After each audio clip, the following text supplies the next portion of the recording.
Bagaimana kalau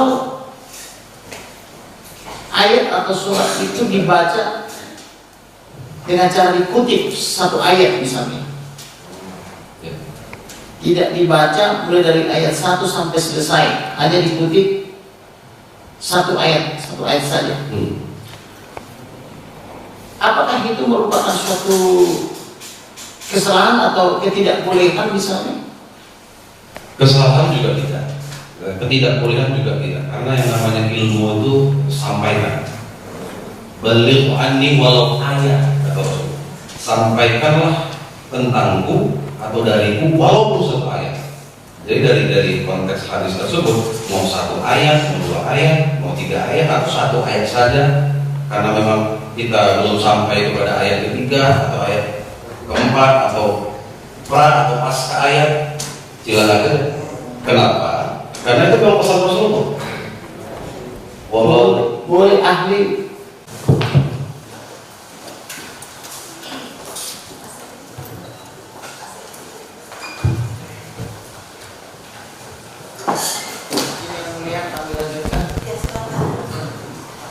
Saudara ahli, saya mau tanyakan tentang video atau ujaran terdakwa di dalam video. Tetapi saya mau tanya dulu, apakah ahli pernah membuka di YouTube atau melihat atau mendengar tentang video yang diduga dibuat atau diupload oleh terdakwa Haji Muhammad Kosman tentang iblis sumber segala dusta? Ada sebahagian. Kemudian ada lagi namanya kitab kuning membingungkan. Ada. Pernah lihat ya. Kemudian bongkar kitab kuning ada. Bongkar kitab kuning. Iya. Itu tidak. Tidak pernah ya. Jadi dua aja ya. Atau ada video yang lain yang saudara ahli dengar? Video yang viral ya, ada 3 hal, yaitu tentang Nabi Muhammad di Gunung Ijin, kemudian Alhamdulillah Rabbil Alamin, kemudian kita kuning membingungkan bicara di Palestina. Lalu tadi pagi saya ada lihat video tapi karena waktu terbatas, video yang panjang dan gajah, ada beberapa poin-poin saja mungkin bisa saya tangkap. Baik.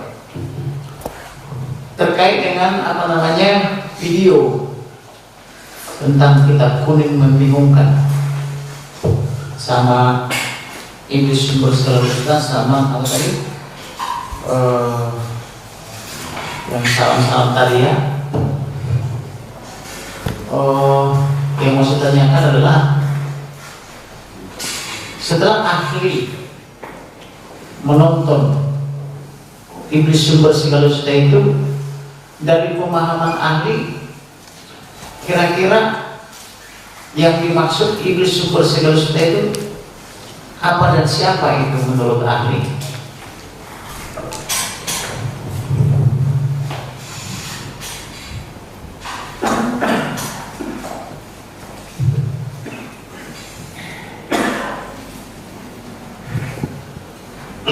Menurut saya itu tertuju kepada iblis.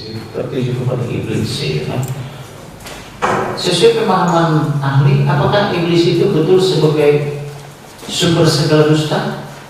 Ya benar. Benar ya. Baik.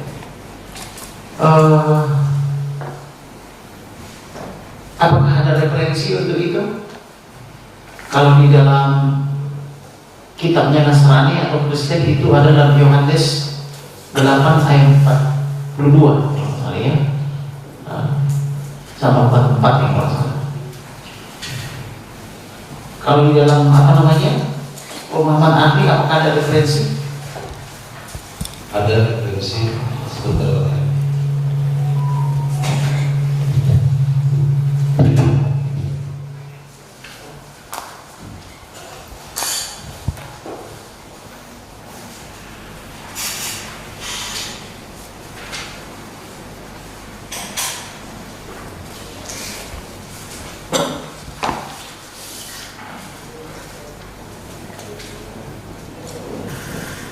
Jadi kita tahu bahwa iblis itu adalah syaitan tentunya. Iblis itu adalah setan ya? Iya, iblis itu setan, setan itu iblis. Dalam kitab Ittihaf as-Salatul Muttaqin ya, Bisyarh Ihya Ulumuddin di karya Imam Az-Zabidi rahimahullah. Di situ Imam Az-Zabidi menyebutkan sebuah hadis yang diriwayatkan oleh Imam Baihaqi. Innal syaitani ahlan wa ruqa wa nusyuqa amma luhuquhu faqadih. Yang poinnya adalah sesungguhnya setan itu punya jilatan.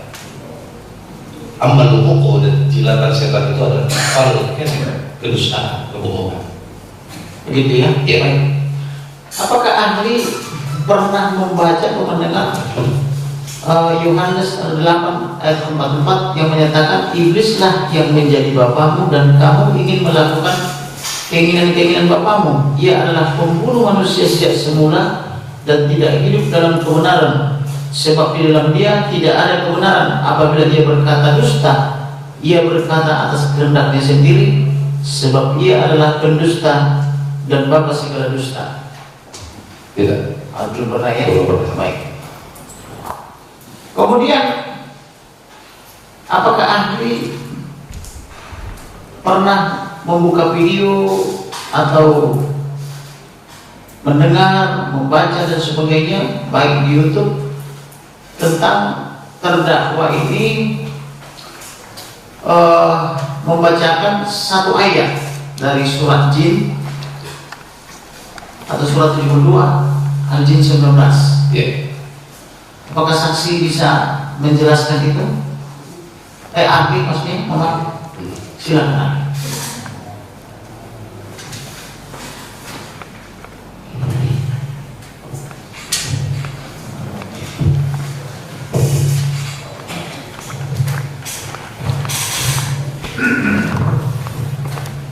Di dalam banyak penjelasan yang kita tafsir para ulama. Video yang saya saksikan itu bahwa Nabi Muhammad itu dikerubungi jin, kalimat seperti itu. Ya. Dalam surat Al-Jin itu ya. Jadi dalam kitab ini yang saya bawa ini, Hada'i Ruhi wa Rihan fi Rawabil Qur'anil Quran karya Muhammad Amin bin Abdullah Al-Rawi Al-Alami Al-Hari Asy-Syafi'i rahimahullah. Baik. Di situ disebutkan bahwa memang dikerubungi jin ya. Kadu ya, ada kalimat kadu di situ, kata Imam Muhammad Amin, qarubat jin. Jin itu mendekati Nabi Muhammad. Yakunu alaihi ibadah. Maksudnya ibadah itu adalah muzdahimina ala istima'i qiraat. Di mana jin-jin itu mengerubungi Nabi untuk mendengarkan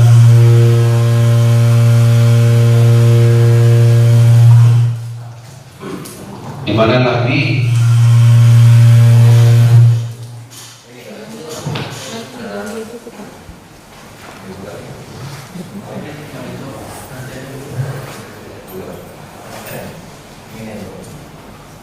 ya, kata muzdahimin ya, ditafsirkan oleh Imam Muhammad Amin bin Abdullah Al-Rawi Asy-Syafi'i adalah mengerubungi. Jadi jin itu memang mengerubungi Nabi Muhammad. Baik. Apakah ahli bisa menjelaskan apa yang melatar belakangi atau apa penyebab sehingga jin-jin itu mengerubungi hambanya ketika mendirikan sholat itu? Untuk mendengarkan Al-Quran. Untuk mendengarkan Al-Quran. Iya. Jadi mereka itu datang menghubungi Nabi Muhammad untuk mendengarkan Al-Quran. Baik.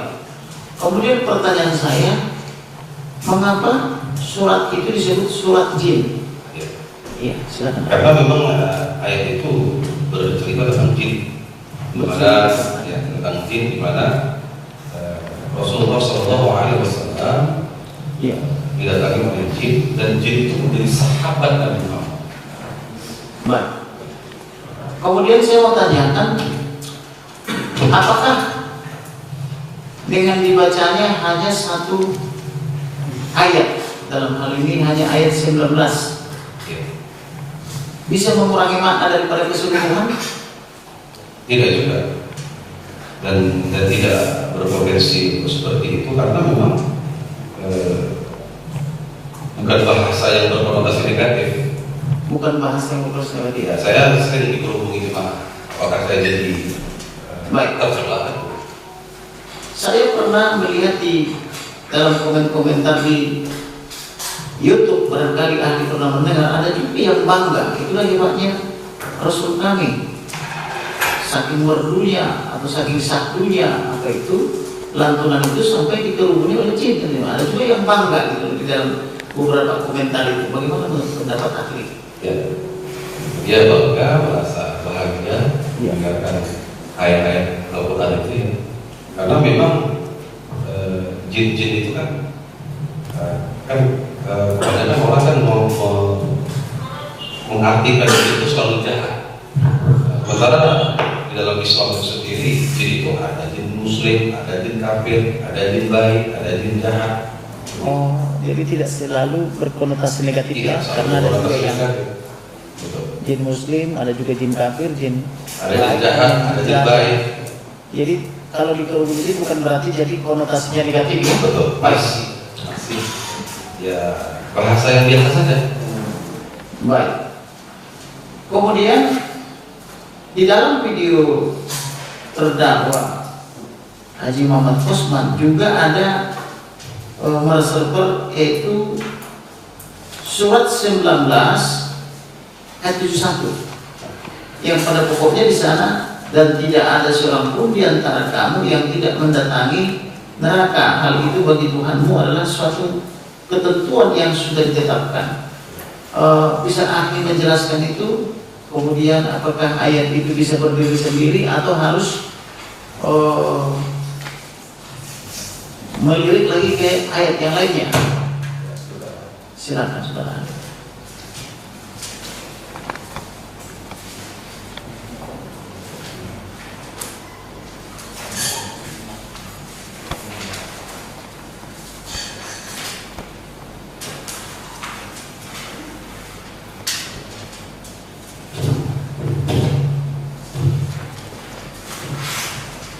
Ya, ayat itu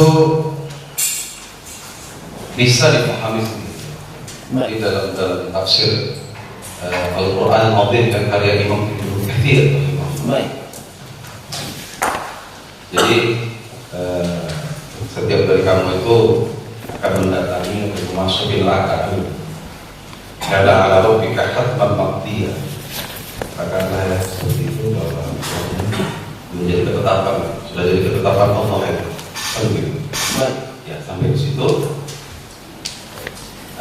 Imam Ibnu Katsir ya menjelaskan beberapa hadis-hadis yang diartikan minkum kamu itu adalah di sini.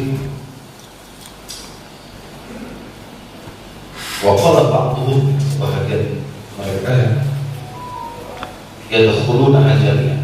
Jadi orang-orang Islam itu masuk neraka semua. Gitu. Di maknanya di situ memang semua kan. Baik, tanpa kecuali. Tanpa kecuali, ada juga yang kecuali, ada juga yang bukan karena semua. Tapi ada salah seorang sahabat bernama Abdullah bin Rawahah. Ya, Abdullah bin Rawahah ini wadi'an raqsahu fi hajarin mati. Dia merasa waktu itu kayak macam tafakur, memikirkan sesuatu di kamar istrinya. Fabaka, dia menangis. Fabaka imra'atahu, lalu menangis juga istrinya. Nah, jadi dia nangis, istrinya nangis. Faqala ma yubki, apa yang buat kamu nangis? Faqala wahai kata beki, fabaka itu karena kau nangis tuh tengok, maka fabaka itu aku nangis juga. Lalu kata Abu Rawah, ini dzakatu Allah azza wa jalla wa in minkum illa waridun. Jadi sahabat Nabi tadi Abdullah bin Rawah memahami satu redaksi saja. Adalah kamu semua, kecuali akan masuk ke dalam neraka. Jadi sahabat Nabi tadi Abdullah bin Wahab berkata, "Fala adri ajumina am." Aku nggak tahu apa aku selamat atau tidak. Wa fi riwayatin kana marid. Dan suatu riwayat yang mengatakan ada riwayat yang mengatakan sampai kesakitan. Karena memikirkan satu ayat itu. Jadi kalau ada seorang sahabat bisa memahami hanya satu ayat, tak terbaca dia ayat yang selanjutnya itu bukan sebuah kesalahan. Karena memang ada ilmu yang belum kita sampai ke sana. Nah, mungkin ada keterbatasan pemahaman, keterbatasan waktu dan tempat dan apapun lah, gitu. Baik. Kemudian saya mau ahli juga jelaskan itu sesuai pemahaman ahli surat 1933.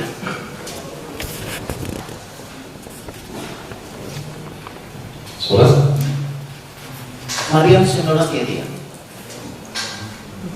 Maryam 33. Ya.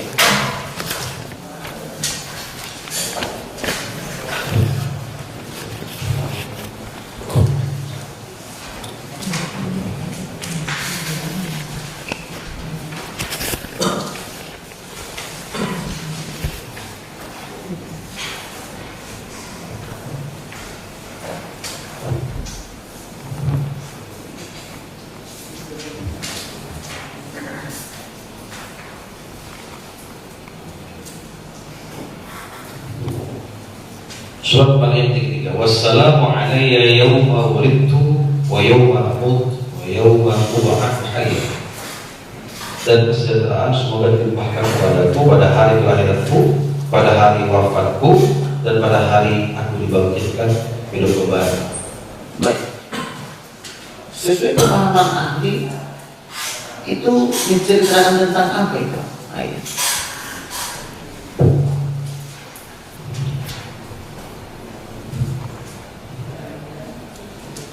Di dalam kitab tafsir Al-Jami' li Ahkam Al-Quran yang karya Imam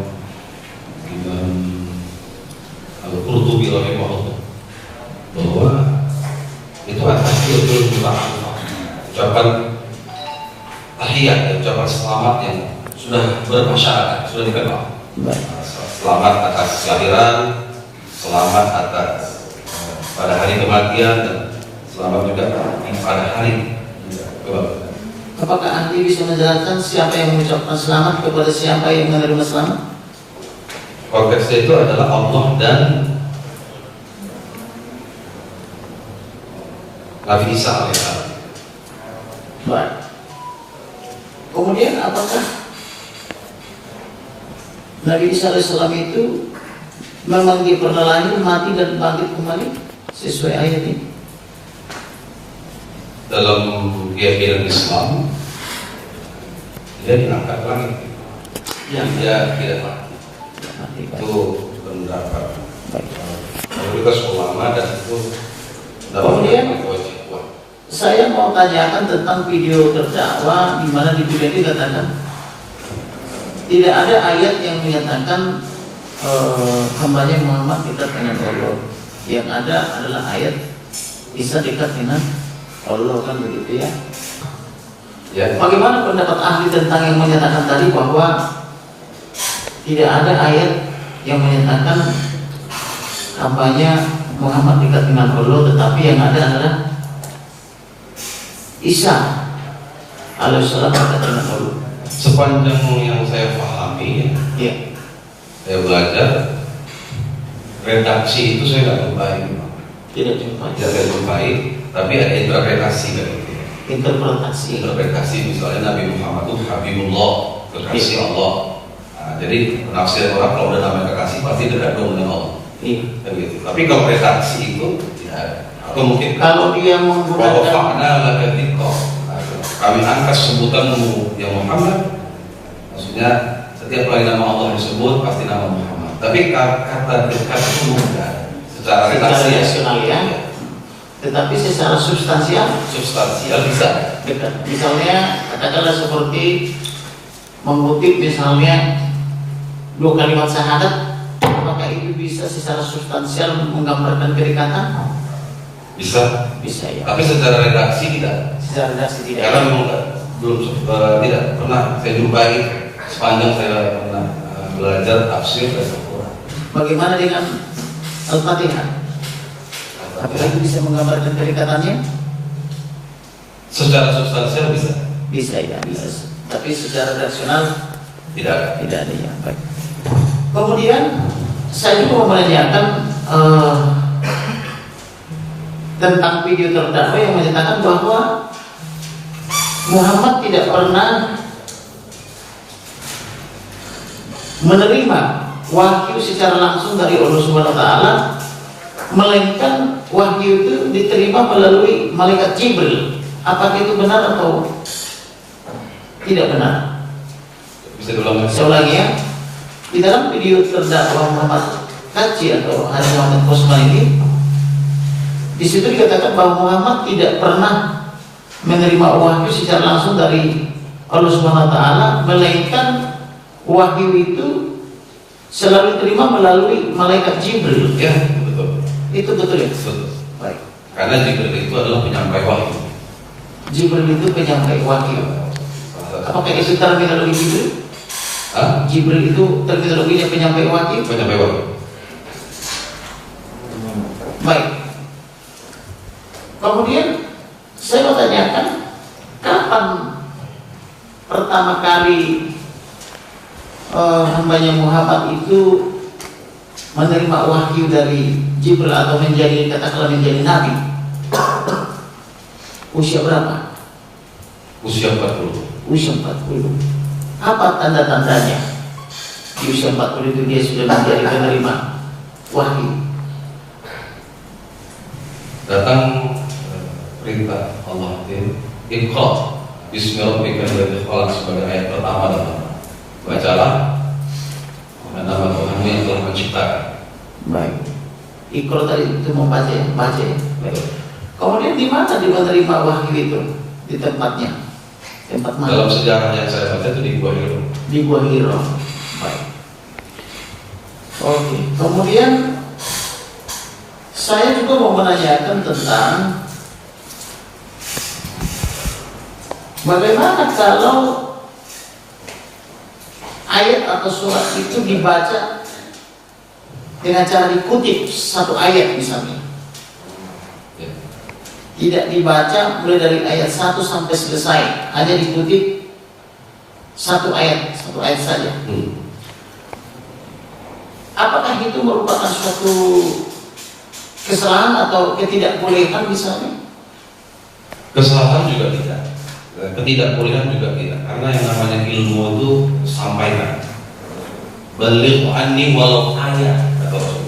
Sampaikanlah tentangku atau dariku walaupun satu ayat. Jadi dari konteks hadis tersebut, mau satu ayat, mau dua ayat, mau tiga ayat atau satu ayat saja, karena memang kita belum sampai kepada ayat ketiga atau ayat keempat atau pra atau pasca ayat, silakan saja. Kenapa? Karena itu memang pesan Rasulullah. Boleh ahli memberikan kita ayat referensinya di mana itu tertulis?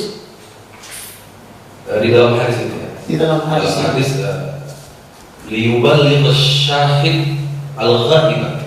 Hendaklah orang yang hadir ya, menyampaikan kepada yang tidak hadir. Iya. Farubba muballighin aw 'amin sami'. Barangkali ya, yang tak hadir tadi, yang tak hadir tadi itu, dia lebih paham ayat itu dari yang mendengar langsung dari Rasulullah. Baik. Jadi artinya Nabi Muhammad ini menginginkan terus diskusi pengetahuan itu dari mana pun bisa datang, karena akan selalu ada orang yang lebih tahu, lebih paham tentang ayat. Jadi jangan berhenti loh. Apa namanya, pengetahuan ini Harus berkembang harus terus ya. terus disampaikan, harus terus dijabarkan. Baik. Saudara ahli pernah melihat buku karangan Ibnu Katsir Samail Ar-Rasul seperti ini? Samail Ar-Rasul tentang ciri, karakter, tanda kenabian, keistimewaan dan mujizat Rasulullah. Pernah. Pernah. Baik yang redaksi Indonesia ataupun redaksi yang lain. Yang mau saya tanyakan adalah ketika ciri-ciri itu dibacakan oleh terdakwa, baik di dalam video maupun di dalam persidangan itu, banyak juga memancing amarah. Tetapi di dalam buku ini berada dalam halaman 51 sampai 85, ada di situ ada sekitar berapa puluh kumpulan hadis, termasuk hadis Hasan juga, yang menjelaskan ciri-ciri itu. Nah, pertanyaan saya, apakah ahli pernah membaca juga tentang ciri-ciri ciri karakter, tanda kenabian, keistimewaan dan mujizat Rasulullah itu? Ciri-ciri fisik Rasulullah Pernah baca? Bisa ahli jelaskan yang saudara ahli ketahui? Ada saya dengar ya dari video Pak Muhammad tadi bahwa Nabi Muhammad itu besar kepalanya, Baik. warna merah, jenggotnya tebal, Siap. ya itu ada Ya. ada hadis riwayat Imam Ahmad ya, dalam kitabnya Al-Musnad. Ini saya kopikan kitab. Oh, ada dikopikan juga ya? Langsung. Ini karya Imam Ahmad bin Hanbal, ulama waliullah. Jadi beliau ini jin aja, jin jahat, aku masuk.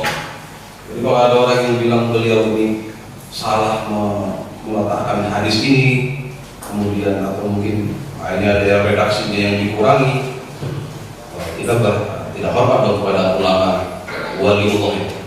Baik. Kemudian ada juga yang mengatakan bahwa hadis itu dhaif misalnya, lemah misalnya. Tapi ada juga sebagian lagi berpendapat itu sahih kan itu. Ya. Tapi ada juga yang bilang itu hasan itu. Bisa ahli jelaskan itu? Ya. Ketiga daripada hadis itu kira-kira seperti apa maksudnya? Ini langsung ya dalam kitab kuning itu, kitab kuning ataupun kitab putih lah ya. Iya. Dulunya kuning. Dulu kuning kertasnya. Sekarang jadi dirubah jadi putih dan itu juga isinya. Gak jauh beda. Isinya sama. Isinya sama, cuma warna kertasnya yang beda. Itu kita punya kuning, punya putih di rumah. Banyak. Nah, model-model kitab-kitab sekarang itu dia selalu menyertakan para ulama yang menghukumi status hadis. Nah, jadi dalam kitab ini ada ulama juga yang muhakkik namanya, pemberi komentar terhadap hadis tentang Nabi Muhammad kepalanya itu besar, yaitu Syekh Ahmad Muhammad Syakir. Nah, beliau bilang di dalam footnote catatan kaki ini, isnaduhu sahih. Hadis ini sanadnya sahih. Karena sanadnya sahih bisa dijadikan hujjah. Dari Ini bukan dhaif ya? ya persoalan nanti kepala Nabi Muhammad itu besar, itu ada interpretasi dari para ulama. Baik. Dalam kitab misalnya dalam kitab Mawahibul Dunia karya Imam Ibnu Hajar Al-Asqalani ya, bahwa yang dimaksud dengan matanya merah itu maksud indahnya mata Rasulullah. Baik. Itu interpretasi lagi. Baik. Kemudian yang mau ditanyakan lagi, atau mungkin apakah ada larangan untuk misalnya mengekspos atau menyatakan ciri-ciri itu sesuai dengan yang ada dalam buku Samai Ar-Rasul ini tentang yang ciri-ciri disebutkan oleh ahli tadi? Tidak ada larangan ya? Tidak ada larangan, bahkan itu bagus supaya kita tahu, supaya kita belajar, kita buka kitab itu, kita hidupkan suasana diskusi, suasana ilmu pengetahuan. Itu justru malah untuk menambah pengetahuan. Menambah ilmu pengetahuan biar kita ada di hadisnya. Coba kita tengok syarat ulamanya apa itu? Besar kepalanya Rasulullah itu. Besar kepala itu tak selalu selamanya buruk. Nah, besar kepalanya macam adirai, besar kepalanya badannya serasi gitu kan jadi ganteng juga ya. Atau pintar misalnya. Besar kepala juga bisa diartikan pintar, interpretasi. Kemudian saya mau tanyakan mengenai video daripada terdakwa yang menyebut kitab kuning membingungkan atau bongkar kitab kuning, di mana beliau atau terdakwa ini mereservkan surat Al-Jubruk atau surat 146 ayat 36. Al-Jubruk 36. Bisa ahli menjelaskan itu? Bisa. Karena di sana pada pokoknya terdakwa dia mengatakan di video itu saya catat, Anda kok membiarkan umatnya disesatkan oleh setan dan menjadikan karibnya, kan begitu kalau dia. Jadi terdakwa ini mengomentari harusnya kan dijaga dong kan gitu. Coba silakan ahli. Ya, dalam ayat itu saya cek di kitab Tafsir Al-Qadari. Iya. Tafsir Al-Qadari itu kenapa gitu? Allah membiarkan umatnya itu disesatkan oleh setan. Karena mereka itu lam yakhsha Allah. Karena mereka itu kata Imam At-Tabari, Iya. mereka tuh nggak ada takut dari siksa Allah. Oh. Nggak ada takut. Artinya sudah berbuat dosa barangkali ya. Sudah berbuat dosa ya. Iya. Jadi akhirnya dia dibiarkan aja tersesat begitu. Dibiarkan saja tersesat.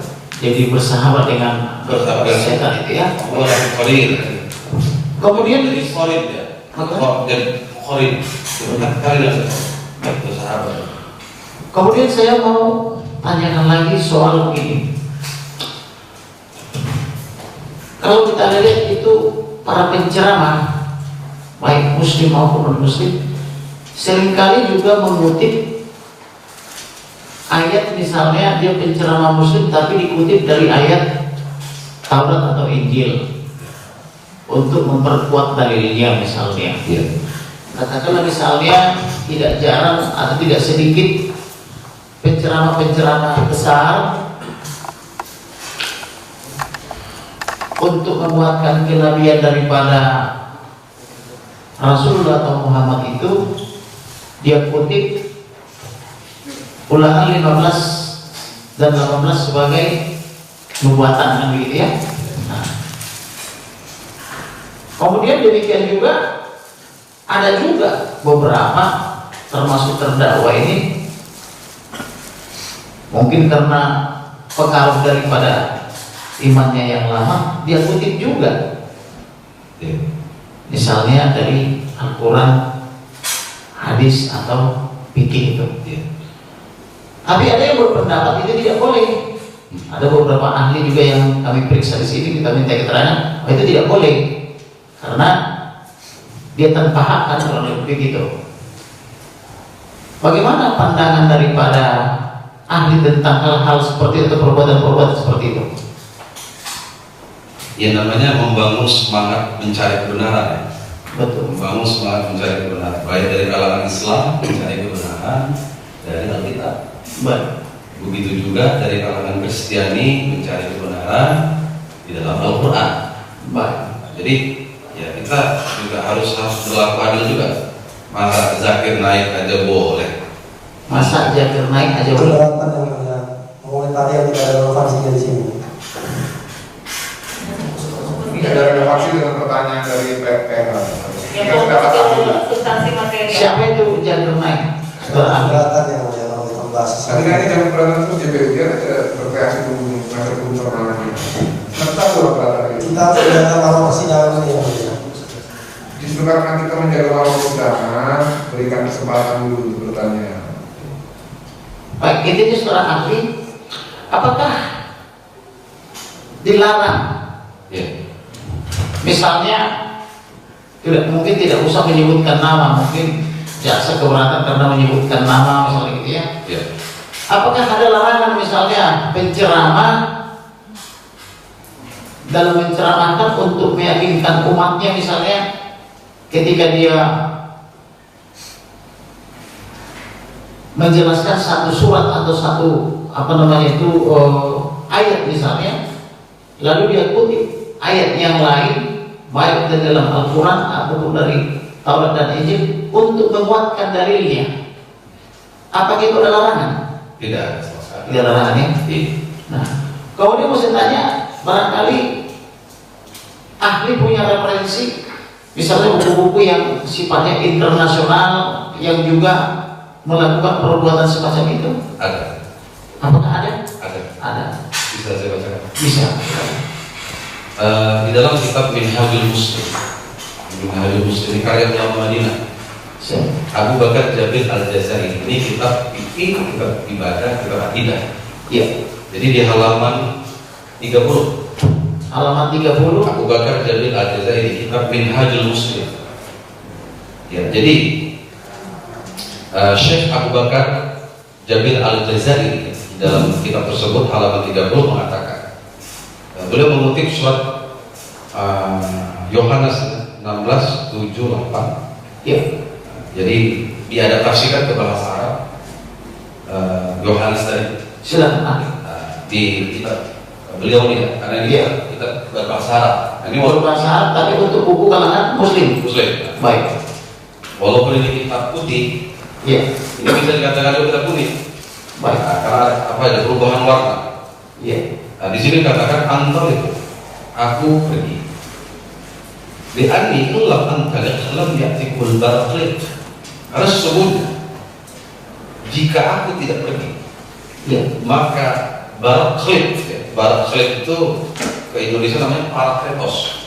Parakletos ya. Kalau aku gak pergi, parakletos itu lam ya'tikum, tidak akan mau datang kepadamu. Fa'amma intalaqtu, adapun jika aku berangkat, arsaltuhu ilaikum, aku akan kirimkan parakletos itu kepadamu.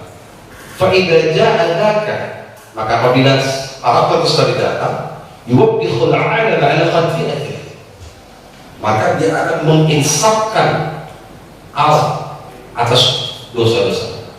Baik. Jadi kata Syekh Abu Bakar Jabir Al-Jazairi mengatakan, ada hadhihi jumlah min al-Injil sharihatun fi tabsyir Muhammad. Kata beliau begitu. Bukankah jumlah ataupun redaksi dari Injil secara jelas menggambarkan, memberikan kabar gembira di Muhammad akan kedatangan Muhammad?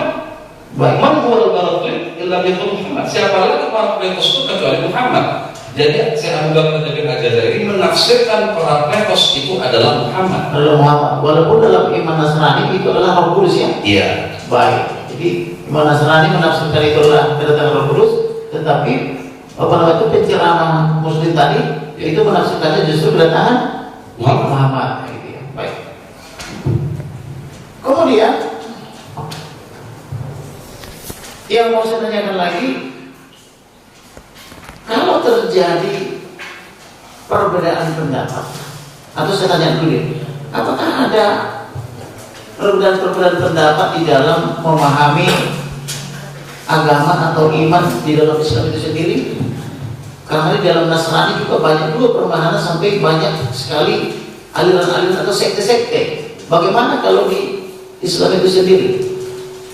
Ya, kalau di kalangan Islam itu perbedaan itu rahmat. Rahmat ya. Jadi kita sudah dalam Islam itu ya dari sisi keilmuan, pergaulan, kita sudah memang terbiasa berbeda.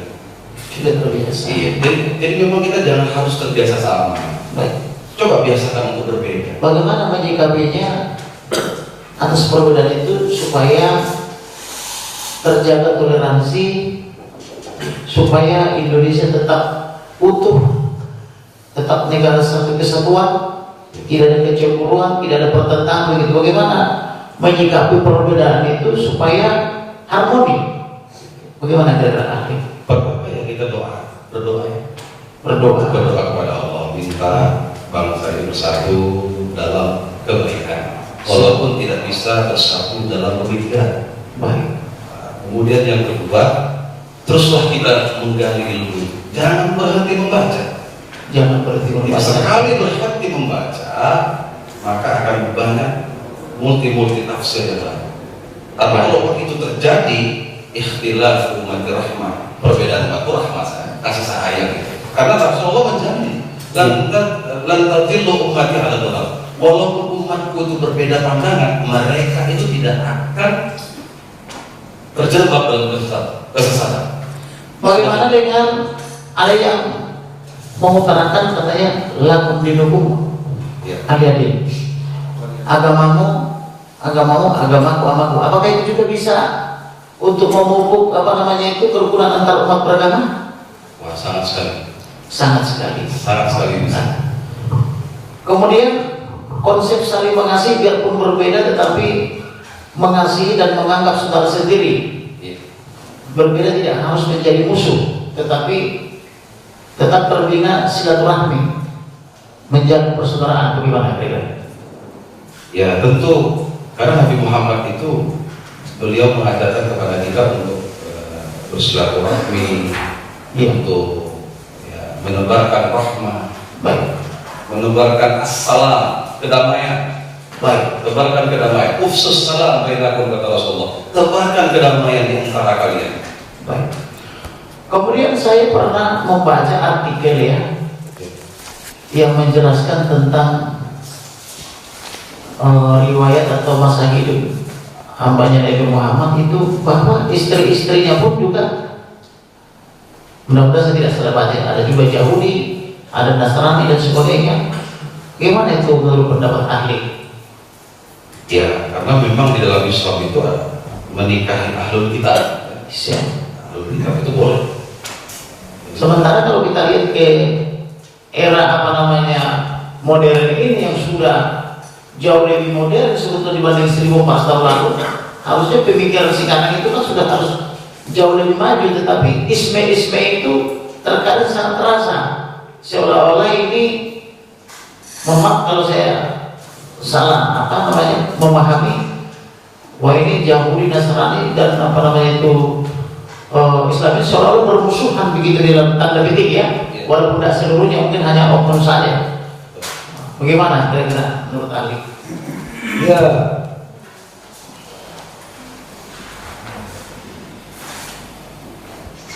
ajarannya itu tidak bermusuhan.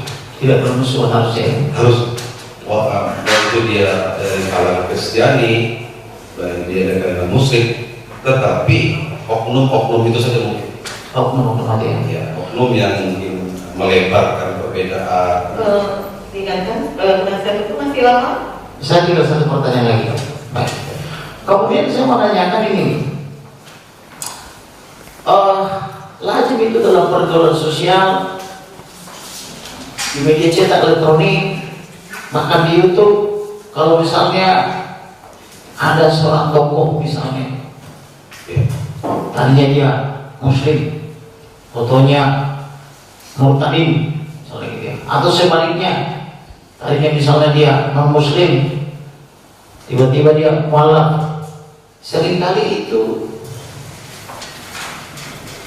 tiba-tiba menjadi orang yang harus didengar. Padahal kalau kita bicara secara logika, harusnya karena dia masih baru di situ, harusnya kan belajar dulu dong.